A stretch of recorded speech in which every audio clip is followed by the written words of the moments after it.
बिस्मिल्लाहिर्रहमानिर्रहीम। Student unit number 4 exercise 4.1 start की जा रही है। क्वेश्चन 1 है, identify whether the following algebraic expressions are polynomial, yes और नो। ये जो गिवन अलजेब्रिक एक्सप्रेशन है हमने बताना है कि ये पोलिनोमियल है या नहीं है। तो स्टूडेंट उससे पहले हमें पता होना चाहिए कि अलजेब्रिक एक्सप्रेशंस क्या होती हैं, फिर ही हम बता पाएंगे कि वो पोलिनोमियल है या नहीं है, और फिर नेक्स्ट हमें पोलिनोमियल्स का भी पता होना चाहिए। तो पहले हम देखते हैं कि अलजेब्रिक एक्सप्रेशंस क्या होती हैं और पोलिनोमियल्स अलजेब्रिक एक्सप्रेशंस क्या होती हैं, तो फिर ही हम नेक्स्ट डिसाइड करेंगे कि जो गिवन हमारी एक्सप्रेशंस हैं वो पोलिनोमियल हैं या नहीं हैं। तो स्टूडेंट हमारे पास जब भी अलजेब्रिक टर्म्स के दरमियान 3x² 5x और लेट्स सपोज यहाँ पर हम एक कांस्टेंट नंबर भी लिख लेते हैं 3, तो इन अलजेब्रिक टर्म्स के दरमियान जब अलजेब्रिक ऑपरेशंस प्लस और माइनस लगा दिए जाते हैं तो ये हमारे पास एक अलजेब्रिक एक्सप्रेशन बन जाती है। दोबारा से सुनने स्टूडेंट्स, जब भी अलजेब्रिक टर्म्स के दरमियान अलजेब्रिक ऑपरेशन प्लस या माइनस लगा दिया जाए तो जो हमारे पास एक्सप्रेशन बनती है उसको हम अलजेब्रिक एक्सप्रेशन बोलते हैं। इसको हम बोलेंगे अलजेब्रिक एक्सप्रेशन। और इसी तरह अब हमने नेक्स्ट डिसाइड करना है कि पोलिनोमियल्स क्या होती हैं। तो स्टूडेंट याद रखिएगा कि जब भी हमारे पास किसी अलजेब्रिक एक्सप्रेशंस में, जैसे कि हमारे पास 3x² है प्लस 5x है -3, ये जो हमने अभी अलजेब्रिक एक्सप्रेशन लिखी, उसमें जो अननोन है, यहाँ पर अननोन x यूज़ हुआ है, अननोन की जो पावर है इसको हम n भी लिख सकते हैं, ये पावर n, इन जनरल हम इसको n भी लिख सकते हैं। तो ये जो n पावर है ये नॉन नेगेटिव इंटीजर होना चाहिए, नॉन नेगेटिव इंटीजर। अगर किसी भी अलजेब्रिक एक्सप्रेशन में जो हमारे पास एक्सपोनेंट है, जो पावर है जिसको मैंने n लिखा, इसको n भी कह सकते हैं हम इन जनरल, तो वो नॉन नेगेटिव इंटीजर हो तो वो हमारे पास अलजेब्रिक एक्सप्रेशन जोन सी है वो पोलिनोमियल बन जाती है। अब नॉन नेगेटिव इंटीजर्स का क्या मतलब है स्टूडेंट, यानी कि हमारी पास जो ये पावर है n है ये ना तो नेगेटिव होनी चाहिए और ना ही ये जो n वैल्यू है ये p/q फॉर्म में होनी चाहिए। ये रैशनल नंबर नहीं होना चाहिए, ये हमारे पास एक इंटीजर नंबर होना चाहिए, और इंटीजर भी वो कि जो माइनस वाले नहीं होने चाहिए, प्लस वाले हमारे पास ये इंटीजर नंबर होने चाहिए। जैसे कि हमारे पास इंटीजर नंबर का सेट क्या है, 0 है, +-1 +-2 +-3 एंड सो ऑन। लेकिन इनमें ये माइनस वाले हमारे पास नहीं होने चाहिए, नॉन नेगेटिव इंटीजर होने चाहिए। तो ये हमारे पास आ जाएंगे non negative integer student start होते हैं 0 1 2 3 एंड सो ऑन। तो जब भी हमने एक पोलिनोमियल का डिसीजन लेना है तो ये जो दो हमारे पास कंडीशन है स्टूडेंट, इन पर हमने गौर करना है कि हमारी पावर ना तो ये जो एक्सपोनेंट वेरिएबल अननोन की पावर है ये ना तो माइनस में होनी चाहिए और ना ही फ्रैक्शन फॉर्म में होनी चाहिए, ये एक integer number, non negative integer number होना चाहिए। तो उस सूरत में हम डिसाइड करेंगे जो हमारी पोलिनोमियल है हमारी अलजेब्रिक एक्सप्रेशन है वो पोलिनोमियल है या नहीं है। तो स्टूडेंट बढ़ते हैं अपने क्वेश्चन की जानिब। हमारे पास क्वेश्चन है 3x² + 1/x - 5। अब स्टूडेंट ये हमारे पास एक अलजेब्रिक एक्सप्रेशन है। अब ये पोलिनोमियल है या नहीं तो डिसाइड करते हैं हम इनकी पावर से, अननोन की पावर से। तो अननोन की यहाँ पर पावर 2 है, ये पॉजिटिव भी है और हमारे पास ये p/q फॉर्म में भी नहीं है। अब यहाँ पर हम गौर करेंगे स्टूडेंट, यहाँ पर लिखा हुआ है 1/x और जिसकी कोई पावर नहीं होती वो पावर 1 होती है।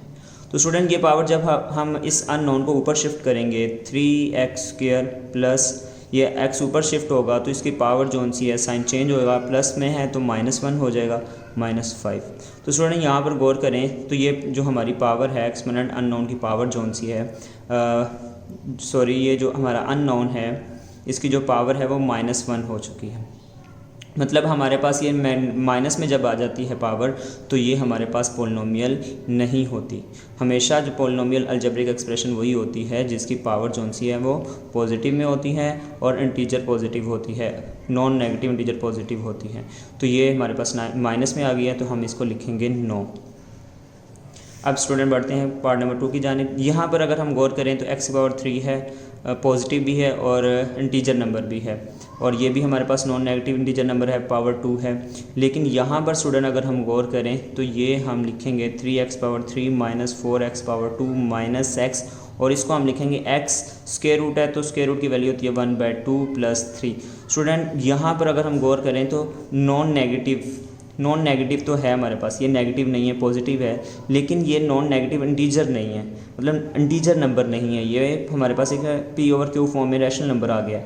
तो इसी तरह जब फ्रैक्शन फॉर्म में भी इसकी अननोन की पावर आ जाती है तो हम उसको भी लिखते हैं कि वो हमारे पास पॉलिनोमियल नहीं है। स्टूडेंट बढ़ते हैं पार्ट नंबर 3 की जानिब। यहाँ पर हमारे पास लिखा हुआ है x² माइनस 3x प्लस 2, और 2 की वैल्यू हमारे पास स्क्वायर रूट की वैल्यू हमारे पास होती है 1/2। तो स्टूडेंट यहाँ पर हम देख रहे हैं कि ये जो हमारे पास x अननोन की वैल्यू 2 है, यहाँ पर x अननोन की वैल्यू कोई नहीं है, तो वैल्यू हमारे पास जो इसकी होगी वो पावर 1 होगी। तो यहाँ पर भी ये पॉजिटिव है, फ्रैक्शन फॉर्म में नहीं है, ये भी पॉजिटिव है, फ्रैक्शन फॉर्म में नहीं है, ये दोनों तो हमारे पास नॉन नेगेटिव इंटीजर हैं। यहाँ पर अगर हम गौर करें तो ये 2 की पावर 1/2 है, तो स्टूडेंट फ़ौरन कहेंगे कि ये हमारे पास फ्रैक्शन फॉर्म में आ गई है, p/q फॉर्म में आ गई है, तो ये पॉलिनोमियल नहीं है। स्टूडेंट हरगिज़ ऐसा नहीं है, ये हमारे पास एक कांस्टेंट नंबर है। तो डेफिनेशन के मुताबिक पॉलिनोमियल वो होती हैं जिनमें हमारे पास अननोन्स की पावर नॉन नेगेटिव इंटीजर हो। तो हमने हमेशा अननोन, ये जो वेरिएबल हैं, इनकी पावर्स को देखना होता है, इनकी हमारे पास जो पावर्स हैं वो नॉन नेगेटिव इंटीजर होनी चाहिए, जो कांस्टेंट है उनकी पावर्स को हमने नहीं देखना होता। तो ये हमारा इफेक्ट नहीं करेगा, और ये पावर नॉन नेगेटिव इंटीजर है, तो ये पॉलिनोमियल है, इसको हम यस लिखेंगे। स्टूडेंट बढ़ते हैं पार्ट नंबर 4 की जानिब।